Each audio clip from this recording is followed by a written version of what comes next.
with you before, I had written some concerns that I thought if you were a fan of either the 49ers or the Chiefs that you would have going Mhm. into the game. I know that you and I also watched Mina Kimes clip with Myles Garrett, and I felt like some of the conversation that they had actually was something that the 40 was one of my concerns if I was a 49er fan. So Yeah. maybe we could talk about why they're doing that. Would you maybe like to go back and forth and name some things that and we can either start with the Chiefs or start with the 49ers. I'll let you decide. But both of us maybe name something that we're concerned about going into this game. Um, does that sound good? Yeah, absolutely. So I'll go first. So I sent you the Mina Kimes interview with Myles Garrett because that's one of my concerns. So I'll go a concern from the offensive side of the ball for the Niners versus the Chiefs defense is Chris Jones versus our interior. I think Chris Jones is a stud. Myles Garrett pretty much was like, you know what? We knew you got to be in man against the Niners. They're a really good team.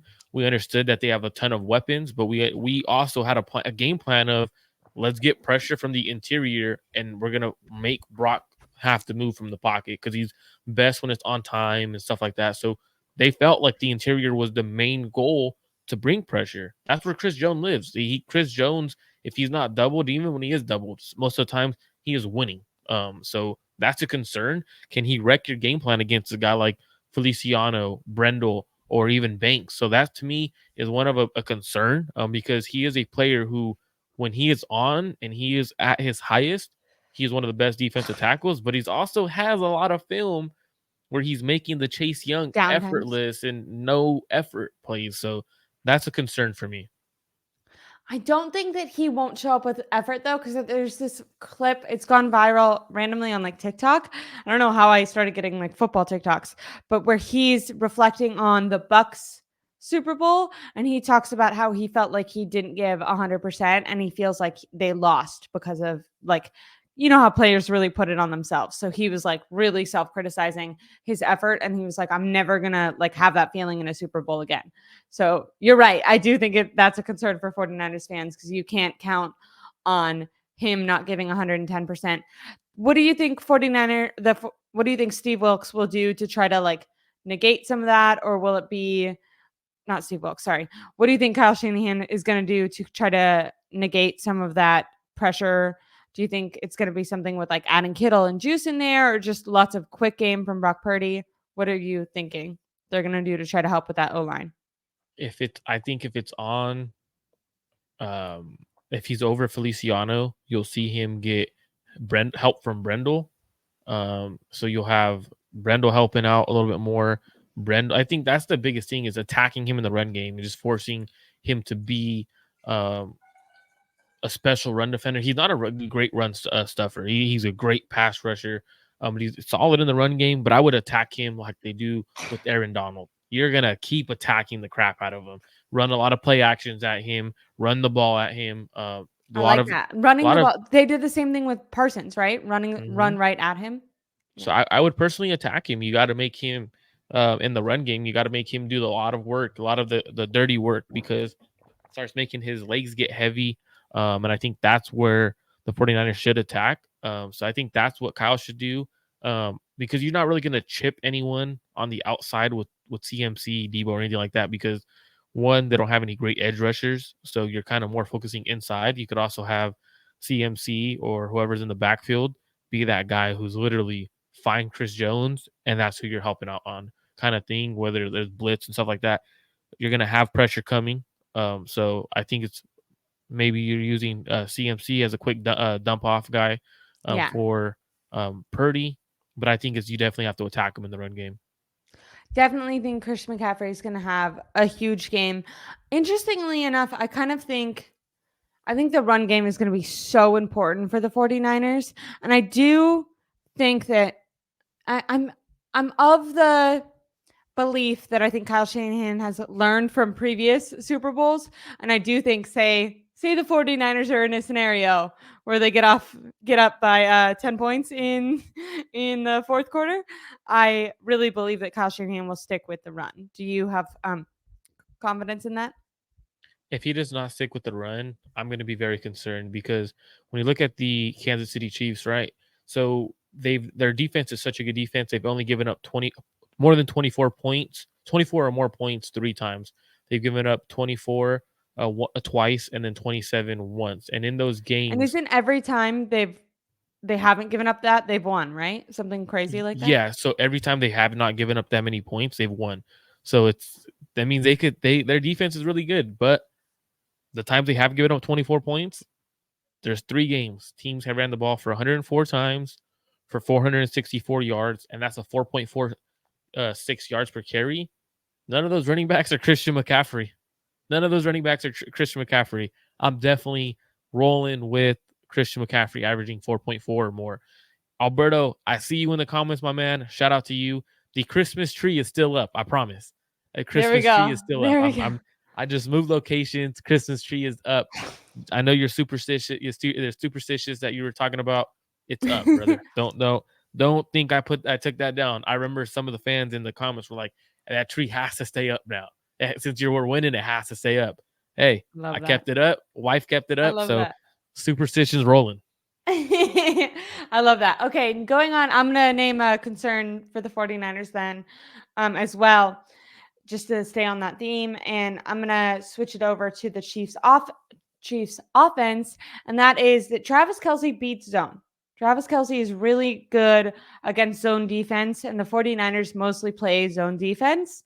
I think slowing him down is going to be super vital. I feel like I don't know if you want to put Ward on him, if you want to double team him, and Put Ward yeah. on him. Put Ward on him and just have him follow him around. Yeah. That is my Because like you theory. want to make, I know that they've kind of stepped up since being in the playoffs, but in my opinion, you want to try to make the other wide receivers beat you. You don't want to just let Travis Kelce and Patrick Mahomes do their own thing. And I know that slowing down Kelce, that's everyone's goal is to take him away.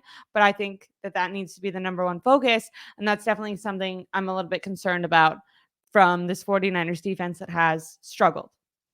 Well, I think the number one focus should be Kelsey in the pass game, but I think the number one focus should be stopping the run because the Niners defense also isn't good against the run. So it's like the way that we look at it is who could stop the run is probably going to be the one that has more success on defense.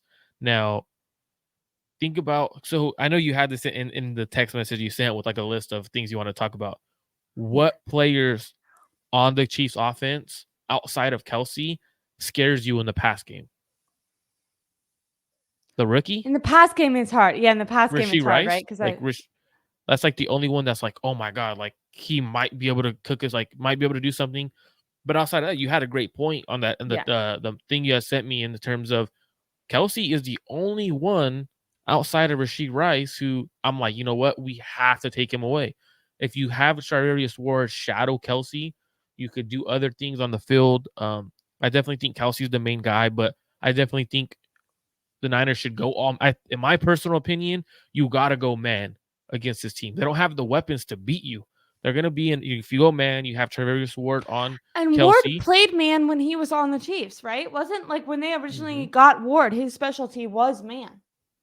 I think, and But he plays man here. And I've seen Steve Wilkes let him shadow a few times. yeah, Even last week he shadowed a few times against he's had a Amon lot of Ross St. success Brown. with Metcalf in man, right?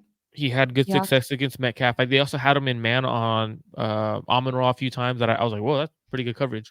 So they need to go man. Like I'm not gonna sit here and like, oh, you know what? We have to go zone because zone, Mahomes is gonna pick you apart. But the only issue though is that when you do go man, is on key downs. Is Mahomes is also he's a pretty good runner. Like he doesn't give Yeah. enough credit for how good he could run.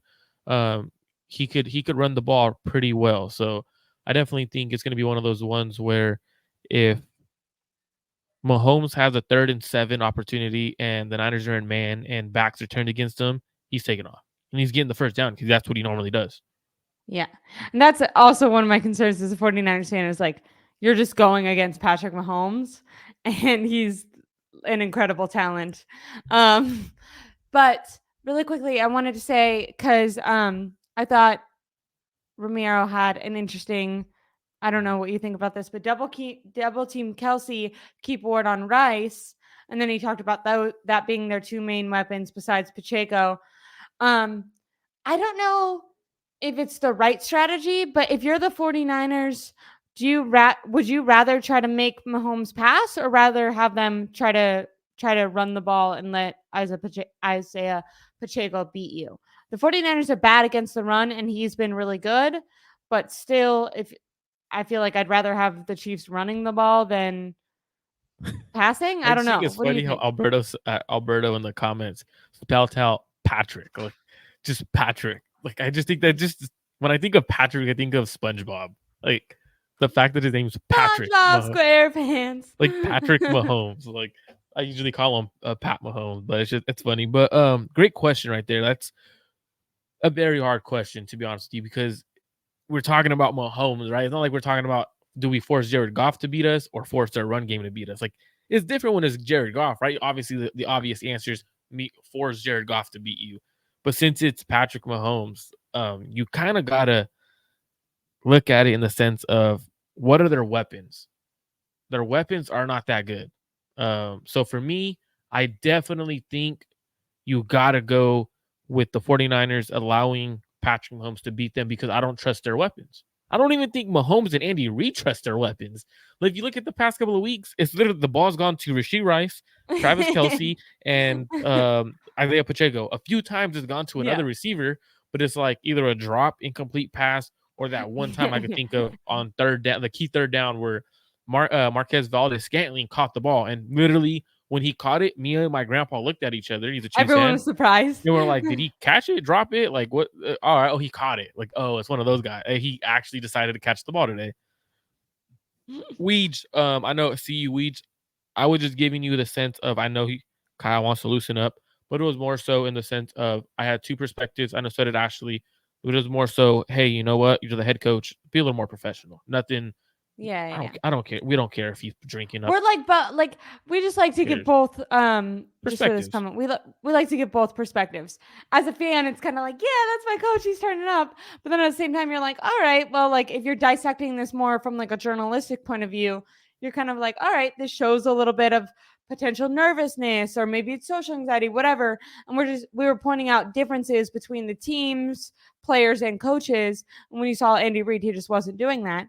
And I know maybe you're thinking like, oh, it's not a big deal. But if you showed up to work buzzed, like you'd get in trouble. And this was work for Kyle. So it's fair to Good point. say that Great point. you're not supposed to show up to work slurring your words. Once again, it was 7 p.m. He could have waited 1 hour. I work from home, so will they know? No, you got it. You got it. You better be drinking that. We got a, what was it? Robbie Gold cocktail margarita. There we go. 49ers Poker said, I think if you're going man, you put Warner on Kelsey, you keep Ward on the outside, but you can't abandon zone. Kelsey is good against it, but Warner and Greenlaw are the best in coverage, best linebackers in the league. It's going to be hard. Steve Wilkes definitely has it's going to be a challenge for him. I don't think it's like last game where I felt like if they lost that Steve Wilkes might get fired.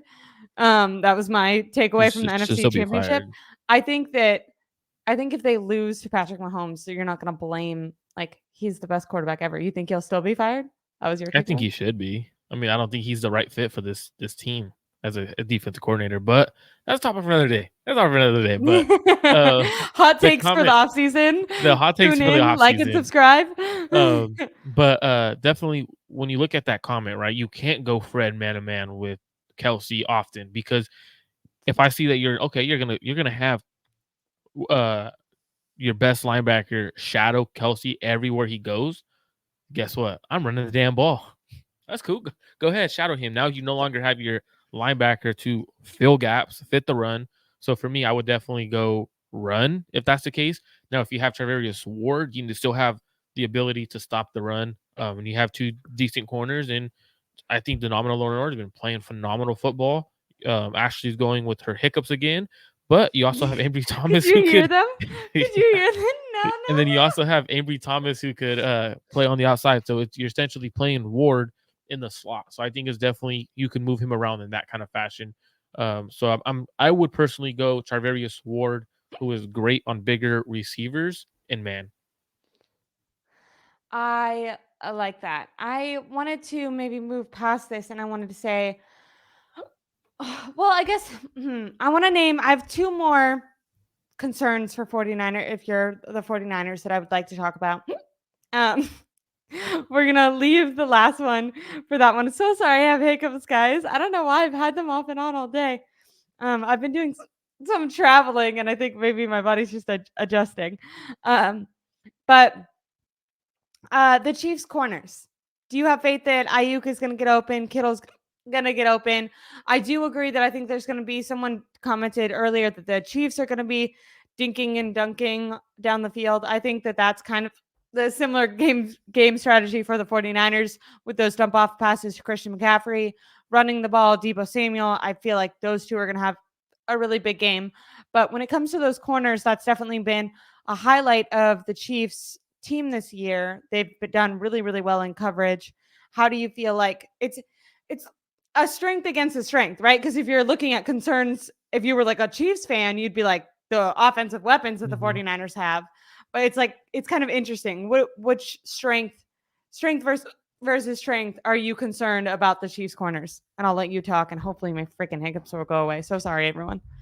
So I think it is a strength on strength, but when you look at it, I think L'Jarius Sneed probably will be matched up on Brandon Ayuk in man. He'll go follow him everywhere he goes, and the reason why he won't follow Debo is because Debo is the kind of guy where you could essentially, if you're gonna have L'Jarius Sneed in man, you're gonna see Kyle use the end arounds, the fly sweeps, and giving the ball out of the backfield in that kind of fashion. And how do you kind of go across the formation on the defensive side and be able to stop Deebo Samuel in the run game? So I do think L'Jarius Sneed will be matched up on Brandon Ayuk in man-to-man.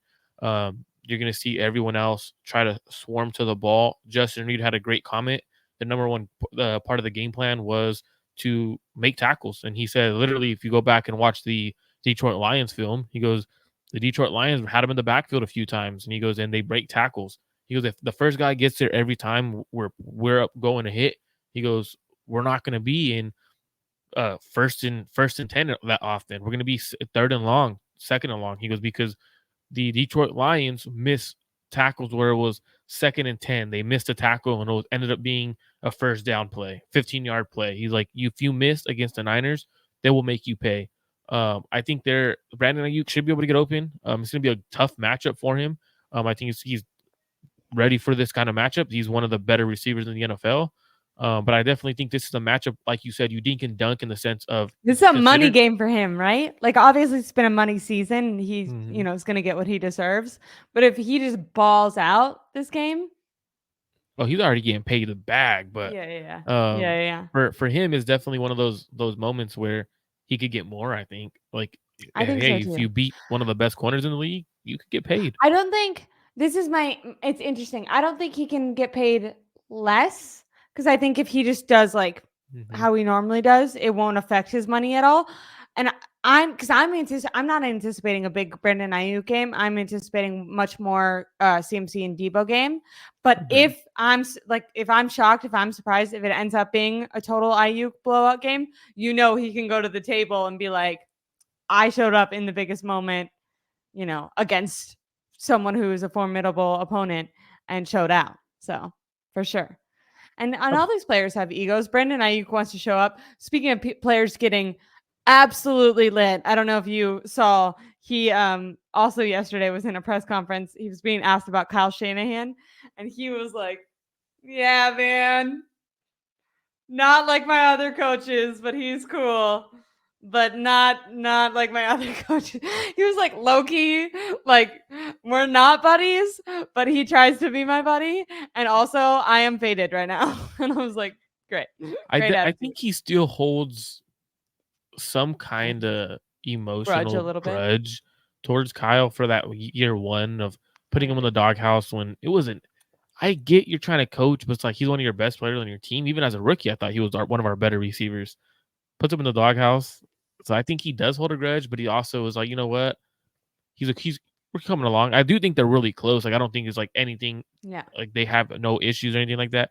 But that was an interesting take because he was like, yeah, he's cool. He's like, yeah, he's him, but not like my other 'Cause coaches. he was Like, asked, yeah, he was asked like, how does Kyle Shanahan compare to coaches you've had in the past? And that's he kept saying that. He was like, not like my other coaches, but he's cool, man. He's my guy. I think he kept saying he's my guy. He's my guy. But like not like my other coaches. And I was like, can you elaborate on that? I think he said different. He's very different. And I was like, okay. A little bit interesting. Ward was asked that same question, but comparing and contrasting Andy Reid and Kyle Shanahan. And I forget if he used the actual word uptight, but he definitely was like, yeah, Andy Reid can kind of get a little loose and start joking around. Kyle, man, Kyle, he's Kyle's my like this, dog, but he's not like that. there's no, it's all structure here. This is the military here. Like, you're Yeah, 49ers is the military. But I know we're talking to corners in their secondary. One thing that is a concern for the 49ers with their secondary is the Chiefs have allowed 3.1 yards per play with the 47.2 pressure rate when they send at least one defensive back.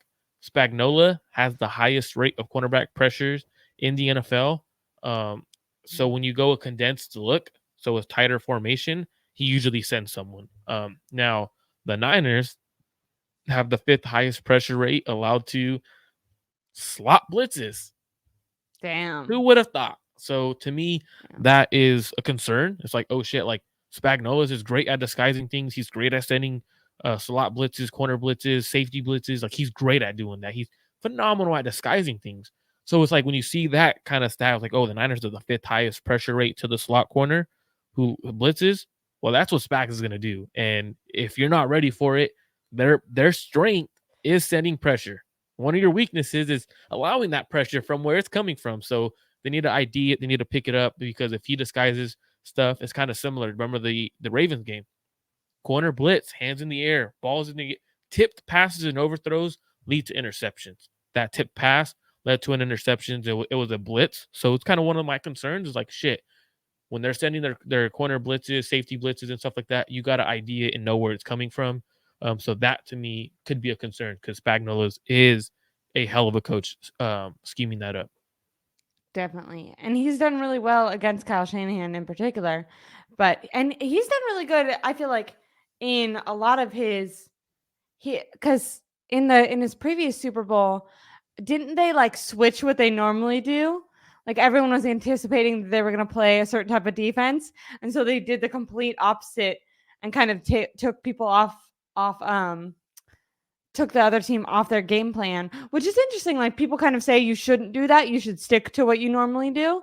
But he can be very creative, and it's definitely going to be a matchup that's going to be interesting. The 49ers offense, like they're kind of structured opposite of what they were the last time, right? Right Mm-hmm. now, the defense is maybe the strength of the Chiefs. And when it used to be in the previous matchup that they had, that was for the 49ers. And right now, the 49ers have mostly the strength on offense, but then the Chiefs still do have Patrick Mahomes. So it's kind of hard like that. My final concern, I am going to say, especially when we're talking about the Chiefs offense, is the Chiefs offense they've scored a lot of lower scoring games, and they've been able to do that and win those games because they've relied on a lot of field goals, and they've made a lot of field goals. If I am concerned about something as the 49ers, if it's a field goal off, Jake Moody has missed a kick in each of the playoff games. They have lost regular season games because of Jake Moody. I think Jake Moody is a concern for me in the Super Bowl. How do you feel about special teams going into this matchup? That's a great thing because Moody could, like I said, to start the playoffs, right? One of my concerns was Jake Moody giving the team the ball, the opposing offense the ball in great field position. It leads to points. It's essentially a missed field goal is essentially a turnover. Like it's literally a turnover. So I think that is a concern. Their kicker is a good kicker, Harrison Butker, good kicker. Now, usually, especially in a dome, I don't know if it'll be easier for Jake Moody to kick. You would assume so because Can it's I in pause a you really quick? yeah. Kyle Shanahan, doesn't he refer to like if you miss the third down and you have to give the ball back? Fourth There's downs or something that's turnovers. not a turnover that he Missed always says is like a turnover. fourth down conversions, failed fourth down conversions are a turnover. Okay. So Similar why to a does he field feel goal. that strongly about fourth down conversion turnovers? Like he's like against them because he says that he considers if you lose them to be as detrimental as a turnover. But then why does he not have that same mindset when it comes to field goal? Like he's trusted Jake Moody over and over again, even though it's been shown that he's not very trustworthy. That's a Also, I great don't know what question. I point wish I I could was. answer, but I don't think I Yeah, can yeah, because it's yeah, like it's Kyle yeah. Shanahan's mind, right? But it's a great Yeah, point because a missed field goal is like a fourth down turnover. it's like the You lose same, right? momentum. You lose momentum when you miss a fourth down stop. When you miss a kick, the other team gets momentum. So it's like either way, it's a turnover. So that's a great question. Does it make Kyle play very conservative and not kick field goals and rather just punt and put them inside the 10-yard line? Yeah. Okay. You're right. You're not Kyle